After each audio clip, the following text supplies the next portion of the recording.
At dawn, the United States Naval Academy stands as it always has, where the Severn River meets the tide. In 2025, the waters remain still, indifferent, unmoved by the turbulence of the world beyond. But to look east is to see more than the horizon. It is to see the undeniable rise of an emerging competitor and a potential threat on a scale we haven't encountered in many years. This great power, China, represents a challenge on many levels. This is the world as it is understood at the Stockdale Center, a world increasingly defined by the stark realities of great power competition. A world where history, as it always has, moves with force, with consequence, with an inevitability that those who wear the cloth of the nation must not only recognize but prepare for, as if the fate of our nation depends on it, because it does.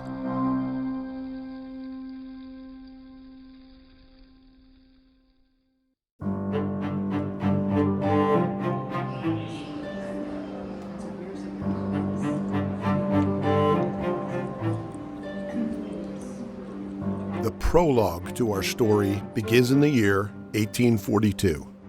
The U.S. brig Somers was out in the Atlantic under Commander Alexander Slidell Mackenzie. Among the crew was a midshipman, Philip Spencer, and there were two senior enlisted people who started plotting with Spencer against the officers. It was a mutinous plan, and they got discovered. Mackenzie found all three guilty, and they were hung. The Somers affair was the catalyst that led to the founding of the United States Naval Academy. The scandal over the hangings grew so great that the Secretary of the Navy founded a school to train future officers and prevent any repetition of the Somers Mutiny. Thus began the U.S. Naval Academy at Annapolis. 1842 also marked a turning point for China. It was the end of the First Opium War.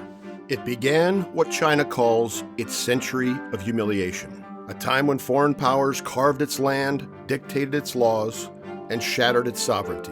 From the Opium Wars to the Treaty of Nanking, from the Boxer Rebellion to the fall of the Qing dynasty, these were years of struggle, indignity, and loss. It's the time when China enters what's become nicknamed the century of humiliation, the period when China was not in control of its own external affairs. But they were also the seedbed of modern China's resolve. This history, etched into its national memory, drives its leaders today, shaping policies, guiding ambitions, and informing every interaction with the West, especially the United States. To understand U.S. China relations, we must first understand this: China's journey from humiliation to its quest for renewal, and perhaps its quest for supremacy. 中国人民也绝不允许任何外来势力欺负、压迫、奴役我们。谁妄想这样干，必将在14多亿中国人民用血肉铸成的钢铁长城面前碰得头破血流。 We are doing this film series because we believe that great power competition will absolutely characterize the careers of the midshipmen that are here at the Academy in this moment. So help you God. For their careers going forward into the coming decades. If the past is prologue, then how should we understand the great power competition we find ourselves in today? Trying to answer that question are voices from all the various domains of national power. 提高军事训练实战化水平，牢牢掌握能打仗、打胜仗的过硬本领。 China's building an army specifically dedicated to defeating the United States of America. We face with China a peer competitor of a kind that we frankly haven't seen in any of our lifetimes. Now China plays a leadership position for the world. The story, of course, is the rise of China. The challenge is the impact of China's rise. We know as a matter of intelligence that he's instructed the People's Liberation Army to be ready by 2027 to conduct a successful invasion. If Chinese economic development continues for another decade or so at the same rate that it has for the past 2 decades, China will become increasingly assertive and will increasingly want to reestablish its position as the hegemonic power in East Asia. Over the summer, over the course of one day, the PRC had amphibious assault craft in the water, breaching obstacles, and moved on to military operations in urban terrain for a total operation encompassing 42 brigades. That's not an exercise, that's a rehearsal. We have heard those voices loud and clear. If you want to rotate it around, you just take your left thumb and you can push it to the left or right. In response, the Naval Academy has been deliberately cultivating a cadre of educators with deep expertise across all the domains of conflict that our midshipmen could face. Experts in innovation. Good afternoon. I'm Dr. Samara Firebaugh. I'm the Academic Dean and Provost here at the Naval Academy. And I will say that I've got a few slides prepared, but I really love to take questions. History. This is a very momentous event. But most importantly, it will have a profound and the most profound impact on Chinese society as a whole. Economics. In our framework, we're distinguishing between risk and uncertainty. Robotics. There was a time when we could have all the data in the world and we didn't know what to do with it. But now data is what drives innovation in AI. There's a saying in data science, which is that data is the new oil. Warfighting and combat leadership. Buy them, or did you build them? The best way to deter is A, be committed, right? But also being open-minded and leveraging technologies in ways that increase the lethality of every person in the military through unmanned systems, and AI is going to be powerful, and it's going to make the difference. If you are killed by a drone, you're out. And we'll tell you just got killed by a drone. Hey, Admiral Davids. These are all really good things to think about before your commission. I never did. I think the Academy's, it's a learning organization. I mean, it's getting better all the time. But I think it's great you're doing this. Well, good afternoon, everybody. My name is Dr. Joe Thomas. I am the director of the Stockdale Center for Ethical Leadership here at the Academy. Learning begins with understanding. Powerful questions, as we say, getting at, what's really at the root of this. And the most pressing question of our time is this. What is the true nature of the relationship between the United States and China? Two great military minds, Sun Tzu of ancient China and Karl von Clausewitz of 19th century Prussia, warned that war is never just about battles. It is about strategy, deception, and power. The essence of understanding these two perspectives can be found in their writings. Everything else will flow from these first principles.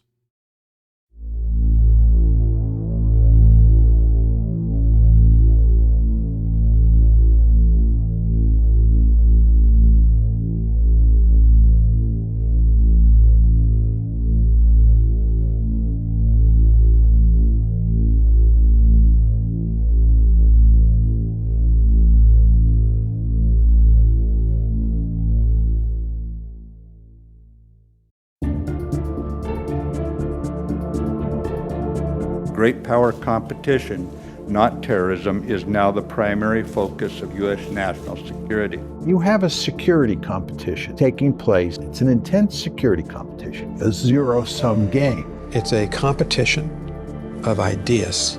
I don't really like the word competition. Competition implies several things. That both sides in the competition would abide by, agree to the same set of rules of competition, which obviously is not the case with China. Secondly, the Chinese Communist Party never use competition to define the bilateral relationship. 美方声称要经营中国，但不寻求冲突。实际上，美方所谓的竞争，就是全方位的遏制、打压，就是你死我活的零和博弈。The Chinese doesn't define the U.S.-China relationship in terms of competition. It's an epic struggle of life and death. In their words, it's 斗争. 斗争 is a struggle. Struggle is a political, ideological concept. We must carry out a great struggle with many contemporary features. Having the courage to fight and the fortitude to win is what has made our party invincible. Their political leadership is very clear to say that they are in a struggle for survival and for influence and for control. In the United States, the American people, perhaps our political leaders, maybe even the military, isn't fully aware that we are in a struggle. In fact, a fight. Xi Jinping speaks all the time about hostile foreign forces, 敌对势力. That is the core of his sense of the U.S. and China relationship. It's hostile. One of the things that we talk about in my course is that this is a conflict that is underway as we speak. That phrase, at war, when we talk about near peer competition, I would probably make an argument that we are already there. It is happening right now.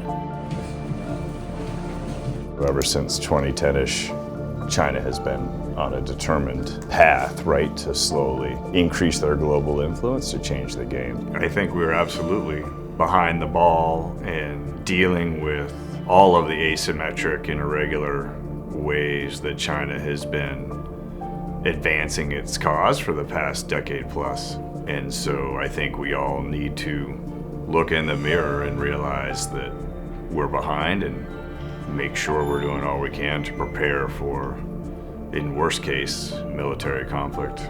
So today we hope to cover the risks of war in the region, as well as the United States preparedness to fight wars. My job is the Taiwan Relations Act of 1979. Be ready.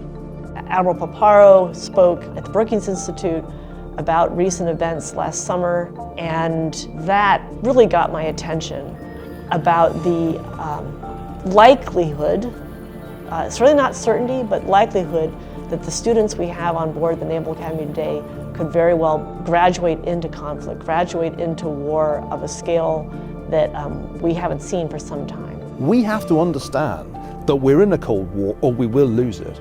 The way I'm seeing it more and more is China is a Cold War adversary. The nature of this is that it's ultimately a war of economic strength. The critical thing around global hegemony and this power and strength of the United States, in my view, is our economic strength. Whoever wins the AI race between the U.S. and China wins the world. So what innovation's about is it's always a race, right? You might sometimes think you're not in a race. I often say you can choose to lose, but you can't choose not to play. You're always in a race. Whoever gets there first, right, is likely to have a significant advantage. Is China our friend? That's a great question.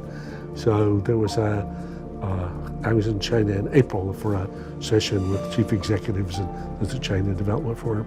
There was a session called China Friend, Rival, or Adversary. And I said the answer is yes. Yeah. Can you distill it to a single word? I don't know. I think we've got the largest economic relationship, partnership. Our intertwined economies have raised billions out of poverty. I think that's net good for the world, right? With regard to the military dimension, I think we're in competition. With regard to international world order, I think competition has been largely used. Maybe it's one of the best words we might use, but I don't know if it completely captures. I think for a long time we believed that a rising China would bring China into the fold, into the world in alignment with international norms, that they would embrace that very system that helped raise them. And maybe that was a flawed assumption. So I think we are now rethinking the nature of the relationship and what is it.